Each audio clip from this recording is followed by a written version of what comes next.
Good afternoon. Today, the FBI raided a local nonprofit that's supposed to train dogs for law enforcement and veterans. Federal agents and animal control seized nearly 30 dogs at the facility. Eyewitness News reporter Marvin Hurst joins us live from the scene. And Marvin, the students say investigators are calling this a fraud investigation. Yeah, Deborah, that's what students were saying here at the scene. You know, Universal K-9 has been the source of national news for its efforts to train dogs for law enforcement and for veterans. But today they were under a very different kind of spotlight as investigators executed a search warrant. The FBI would not confirm a federal investigation at Universal K-9, a nonprofit whose mission is supposed to be all about the dogs.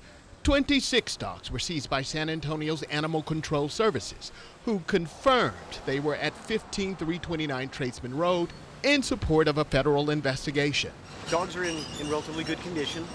We're not here taking the animals for a cruelty situation or anything like that. It's just in support of the investigation that the agents are doing. Shannon Sims says the animals will be screened and sorted. ACS is trying to determine ownership, adoptability, and possibly whether some of the dogs have to be put down.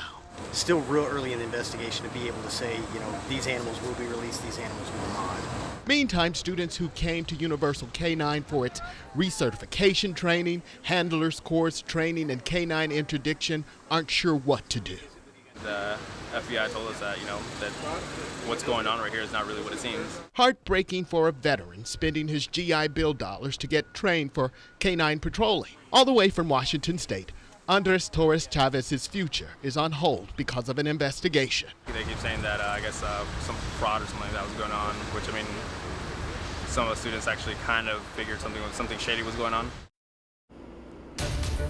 We tried to reach Universal K-9 for comment to get their side of the story on everything. So far, we've heard nothing back. Reporting live, Marvin Hurst, KENS 5, Eyewitness News.